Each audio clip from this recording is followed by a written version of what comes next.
Hey, everybody. We're going to finish up our discussion of Benjamin Franklin in Philadelphia in this lecture. We're going to talk about starting his own business and the circumstances of that. Also, probably even before that, talk about his wife, because there's an interesting story for us there. When Franklin first entered Philadelphia and he told the story about that, he mentioned that his future wife, Deborah Reed, saw him and thought he made, as he most certainly did, an awkward and ridiculous appearance. And he doesn't mention her very much after that for a while. Before Franklin left for England, he and Ms. Reed had started dating. They had started courting. And then when he left for England, that got interrupted, to say the least. He stayed in England a lot longer than expected. And not only that, but he admits that he fell behind in terms of correspondence and keeping her informed of what was going on. If you're reading between the lines, and I talked about this a little bit in the last lecture, Franklin was likely spending time with prostitutes and with his friend in London, going a bit off the rails. And in that context, it appears he just sort of forgot about Ms. Reed, or at least was not attentive to keeping her informed of what was going on in his life. So much so that when Ben got back, he spent about 18 months in England. When he got back, he found out that Ms. Reed was no longer Ms. Reed. She had become married.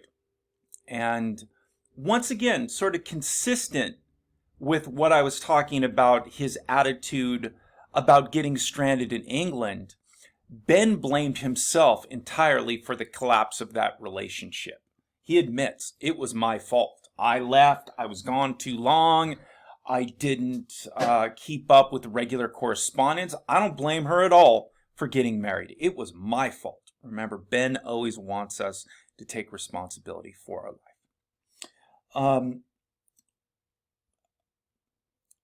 This man that Deborah married, however, turned out to be something of a bad guy.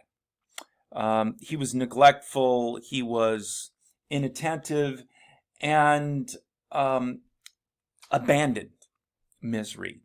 It was believed that he jumped on a ship and left Philadelphia. It was also speculated that the ship he left on sank and that her husband died. But there was no proof of that. Nobody knew where he went, and nobody could actually confirm whether he was alive or dead. Now, after being abandoned, Ben was back in Philadelphia, and Ben and Deborah rekindled their relationship and started dating once again. And it got to the point where they would have liked to have been married. But at this point in the 18th century, in colonial North America, divorce was very difficult to get, and it was virtually impossible to get without both parties being present or without some sort of proof of death for the husband. So since he was no longer there and nobody could prove that he was dead, as far as the colony of Pennsylvania was concerned, Deborah was still married. And therefore, if Ben and Deborah got married, they were taking something of a risk. Let's say they got married, and in a year, or 5 years, or 50 years, Deborah's husband returned and was upset at her being married. Ben and Deborah would be in a lot of trouble. Legally, they would have been polygamists, and that was a kind of no-joke crime at this time. And so, as it turns out, Ben and Deborah just couldn't take the risk of getting married since Deborah was already married.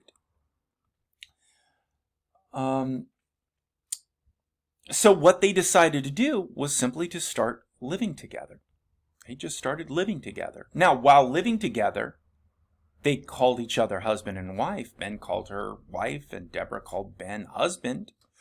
And abandonment, especially since divorce was so hard to get at this time, abandonment was quite common at this time. You know, people, particularly men on this, men had greater access to economic freedom. So men unhappy in marriages would sometimes just leave and disappear. These days, it would much simpler to get a divorce. People would get a divorce today. But back then, when divorce was so difficult, male abandonment of wives was quite common. And so what Ben and Deborah were going through was not super unusual for the time. So a man and a wife living together with the understanding that we would like to be married, but we're afraid to get married because we don't want to be polygamous. Most people understood the situation. So people didn't really judge Ben and Deborah too harshly about their decision to live together. Most people accepted it. You know, she's your wife, he's your husband. They understood. Over the years, however, though, some critics of Benjamin Franklin would hold this against him. They would point this out, that, hey man, this guy's not even married to this woman he calls his wife. Like, hey, his children are. Not much of it, but it was known and it was brought up on occasion. Most people understood the circumstances and accepted it, but it's interesting how times change. Okay, well, sort of just like with James, the longer Ben worked for Keimer, the more he fought with him. I told you when I described some of the tension between Ben and James, Benjamin Franklin appears just to be, the kind of person that didn't like to work for other people. And, that might not be hard to understand. Ben was very talented. Ben was a genius. A lot of people think they were smart. Ben really was smart. So it probably was difficult for somebody like Benjamin Franklin to work for other people. Right? And it got so bad at one point, Ben just quits out of frustration with Keimer. He just can't take it anymore. Well, one of Ben's co-workers in Keimer's shop, a man by the name of Meredith. Meredith had something of a wealthy father, but Meredith himself was disappointing to his father. He had a drinking problem. And Meredith's father really liked Benjamin Franklin. Ben was hardworking. Ben didn't drink much. In fact, he tells a story about being in the printing house in London, about having difficulty with his fellow employees because they all pitched in and bought alcohol for the workday. And at first, Ben refused to do it because he wasn't much of a drinker. Ben just drank water. It was much cheaper.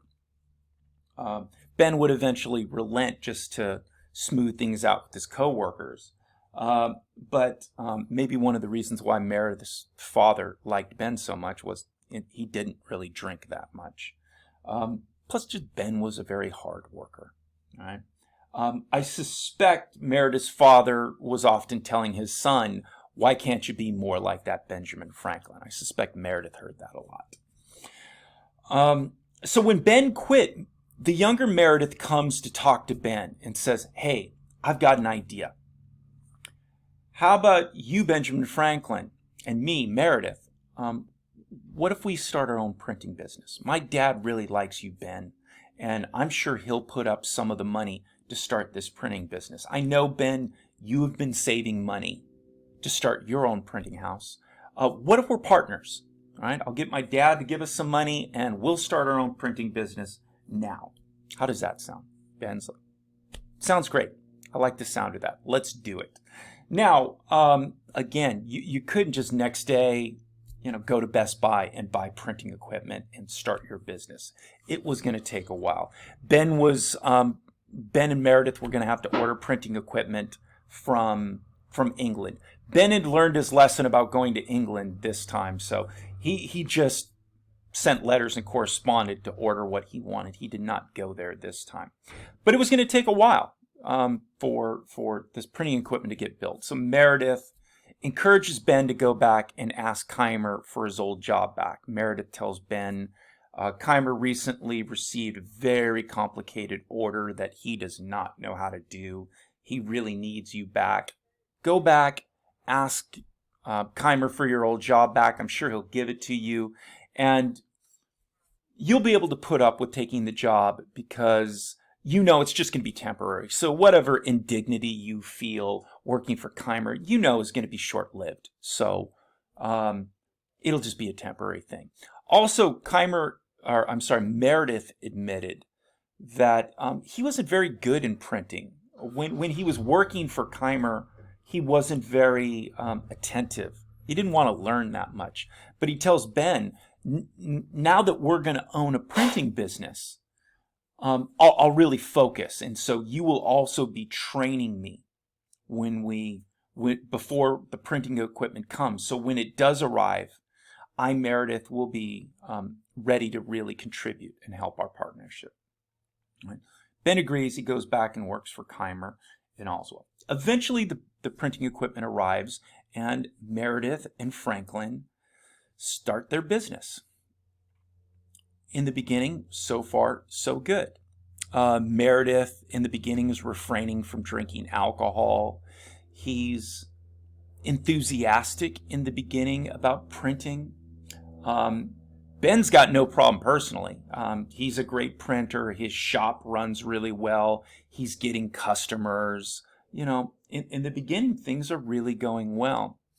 However, after a while, Meredith starts slipping back into old habits. He starts drinking again. That early enthusiasm he had for printing starts to fade away, and he sort of reminds himself he doesn't really like doing this. And this posed something of a significant problem for Benjamin Franklin.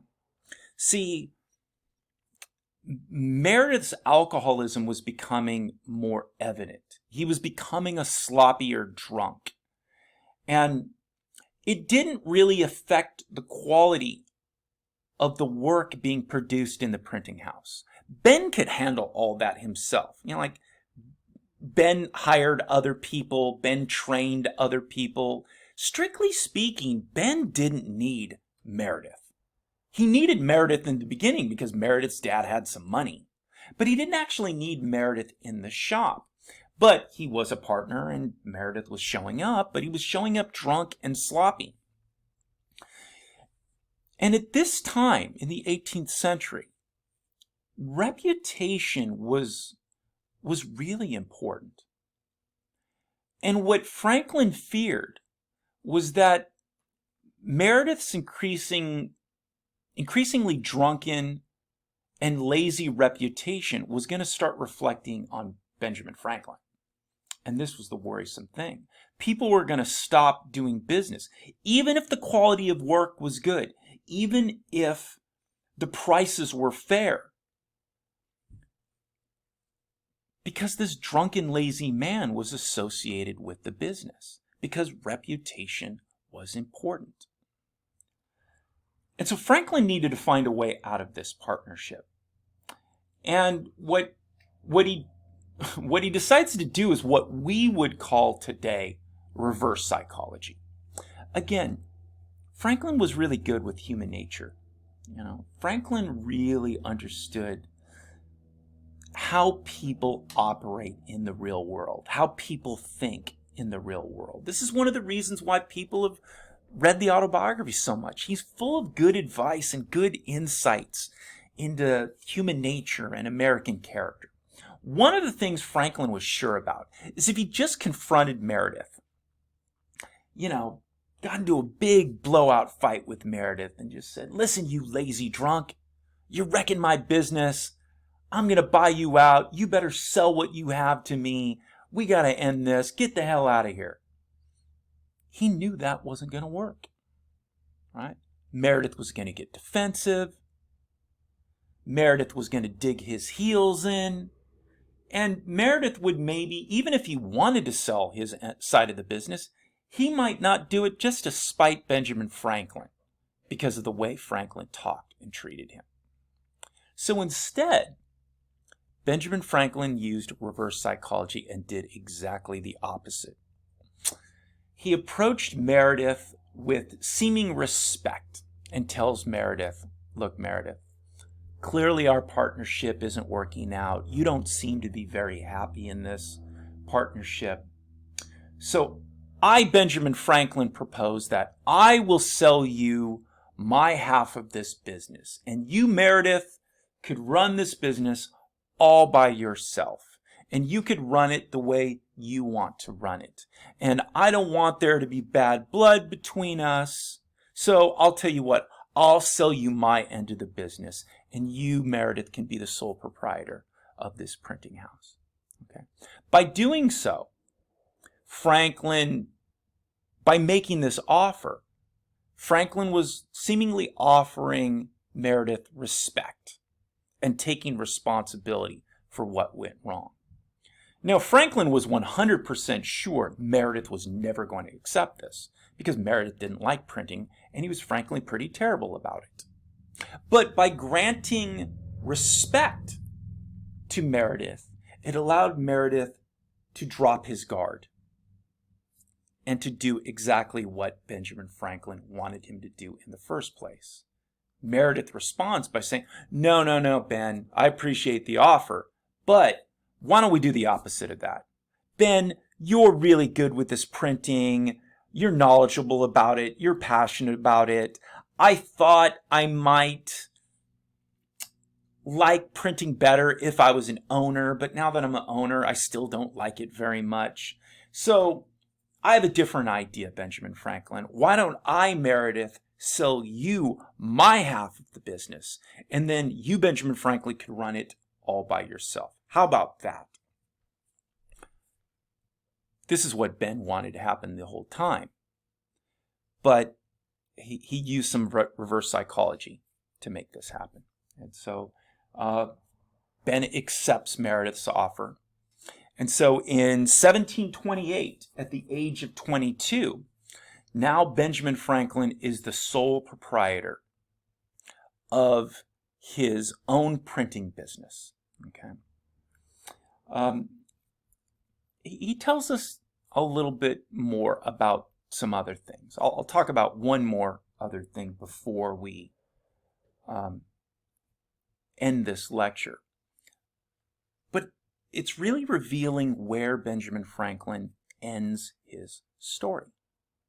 He ends the story where he is now a young man with his own business that he will go on to achieve great success in the future. But he doesn't really tell us about that success. Initially, he just stopped his life story at the age of 22. And it's interesting because things are about to start getting good. Money is about to start flowing in. Fame is about to start happening. Power and political connection is about to start happening. But before he tells us about any of that, he stops part one. And as far as he was concerned, he was done. Remember, he doesn't even pick up writing again for another 13 years. He just sort of thought, okay, I'm done with the story. Remember, I keep talking about Ben was holding himself up like a blueprint, like somebody to be copied. Okay. He's telling us throughout part one, basically, I did it, you can do it too. That's why he stops here. He sort of feels like, I've told you everything important. I've told you about hard work. I've taught you about saving. I've taught you about discipline. I told you all the secrets, and now the story's over. But for the rest of us that know Benjamin Franklin's later life story, wealth, power, fame, success, we're kind of like, well, why aren't you going to tell us about that? And Ben's sitting back and saying, but I already told you everything important. I told you how to achieve that. All right? I don't need to tell you how great money is, or how great fame is, or how great success is. I told you the magic part.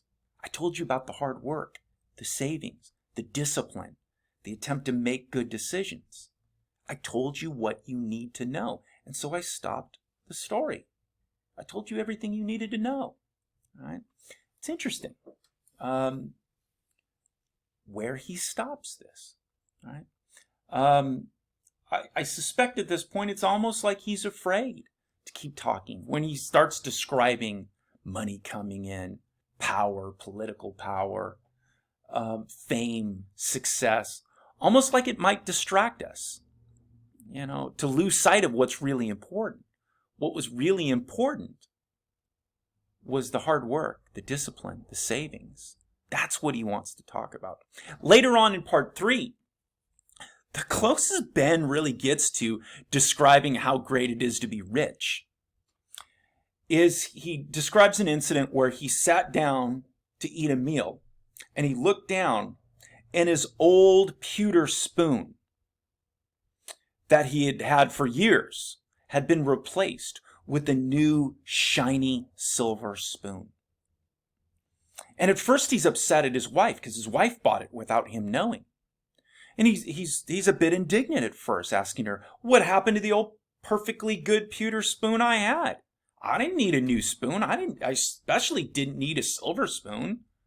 What happened to the old one? Why'd you waste that money? And you almost get the impression, you can almost imagine Deborah Franklin walking to her husband and patting him on the head and saying, Ben, you're a rich man. I thought you deserved a nice spoon. Calm down. Calm down, husband. To which he acknowledged. He's like, yeah, she had a point. Things are going well. I guess it's okay if I have a silver spoon, right? It's kind of like, that's Benjamin Franklin going on a crazy spending spree. This is as close as he gets to, okay, if you're really rich, it's okay to spend a little money. If you want to buy a new spoon, I guess it's okay, right? He doesn't want to talk about the wealth and the riches and stuff like that. He thinks it'll distract us. What he wants to talk about, hard work, saving, discipline. That's why he ends part 1 where he ends part 1. He thinks he's told us the secret. Okay. All right, let's talk about one more thing from part 1. And this is that thing that he talks about at the end of part 1, and then he repeats at the beginning of part 2, as if we haven't heard about it before. And that's the creation of this club called the Junto, Junto. The Junto was a kind of mutual education club. And it was for people like Franklin, craftsmen, tradesmen, small business owners. Okay. This was not initially a club for professors, fancy ministers, lawyers, powerful people. It was for workers and tradesmen and small business owners to continue their education, to learn from each other, and very importantly, as we'll talk about, pool their books together. And so you had to be accepted into the Junto. And the idea was that they would meet once a week and discuss various topics. Mathematics, natural philosophy. Natural philosophy is what we would call the biological sciences. Philosophy, religion. Different people in the club would share what they knew about these various topics. Also, once a month, one of the members would present a formal paper. So eventually, everybody in the club would have to present a research paper that they had spent some time working on. And so it was a mutual education society where they would teach each other what they knew. Very importantly, and maybe even more importantly for Benjamin Franklin, was that they would pool all of their books together. They would keep their books all in one place. And any member of the junto could borrow a book from another member. And so I've already talked about books were very expensive at this time and hard to get a hold of, and there were not free public lending libraries. Libraries existed, but they were often like the junto. They were sort of for members to borrow books. And so Franklin and the junto, they created their own private lending library. And so Franklin loved this. He got access to all kinds of member books and was able to read. And so the junto grew, and Franklin was very proud of this little club he created. He also, by the way, says that it was also good for his business. Think of what kind of people would be interested in joining an education club like this. Literate people, maybe people that wanted to write, maybe people that wanted to get stuff printed up, or people that knew other literate people that wanted to get stuff printed up. Ben doesn't use the word in this sense because the word didn't exist in the way we think of it today. But basically what Ben tells us about the junto is that it was good for networking. It was good for his business. In being able to interact with these different people, it was a good way of spreading word of mouth about the services and products he offered in the printing house. So it was good for business. One of the things Franklin believes is that it is often compatible to do good for others while at the same time getting something out of it yourself. The junto would be a good example of this. On the one hand, he helps educate other people. On the one hand, he shares his books for other people to be able to read. But it was also good for his business. It also helped him make more money. It was sort of a win-win. Doing good for others is often compatible, Franklin believed, with getting something in return for yourself. All right. So that's where Franklin ends part 1. In our next lecture, we'll start talking about part 2, very short little chapter, and lots of interesting Enlightenment stuff in part 2. Okay, everybody. Bye. See you next time.